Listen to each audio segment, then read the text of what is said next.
بسم الله الرحمن الرحيم عن ابن عباس رضي الله تعالى عنهما قال كان رسول الله صلى الله عليه وسلم أجود الناس وكان أجود ما يكون في رمضان حين يلقاه جبريل رواہ البخاری۔ ابن عباس رضی اللہ تعالیٰ عنہما بیان فرماتے ہیں کہ رسول اللہ صلی اللہ علیہ وسلم سب سے زیادہ سخی تھے اور آپ کی سخاوت رمضان المبارک کے مہینے میں اور بھی بڑھ جاتی تھی جب جبریل آپ سے ملاقات کے لیے آتے۔ اور آگے فرماتے ہیں فلا رسول اللہ صلی اللہ علیہ وسلم حین یلقاہ جبریل اجود بالخیر من الریح المرسلہ، اور جب جبریل حضور علیہ الصلاۃ والسلام سے ملاقات کے لیے آتے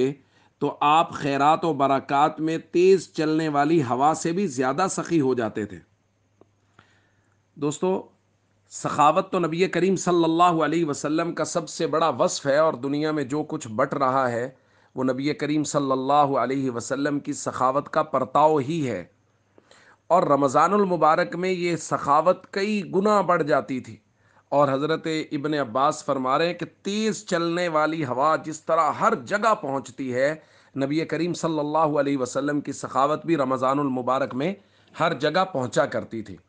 اور یہ پرتاؤ اور یہ عکس صحابہ کرام میں بھی ہمیں نظر آتا ہے۔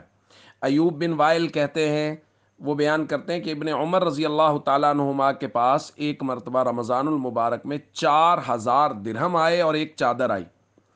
کہتے میں نے اگلے دن دیکھا کہ بازار میں ابن عمر رضی اللہ تعالیٰ عنہما اپنے جانوروں کے لیے ادھار چارہ خرید رہے تھے۔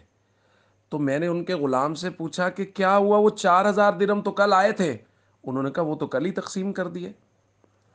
تو مطلب رمضان المبارک میں صحابہ کرام، نبی کریم صلی اللہ علیہ وسلم، اولیاء کرام کا یہی معمول تھا کہ وہ بہت زیادہ سخاوت کیا کرتے تھے، اور یہ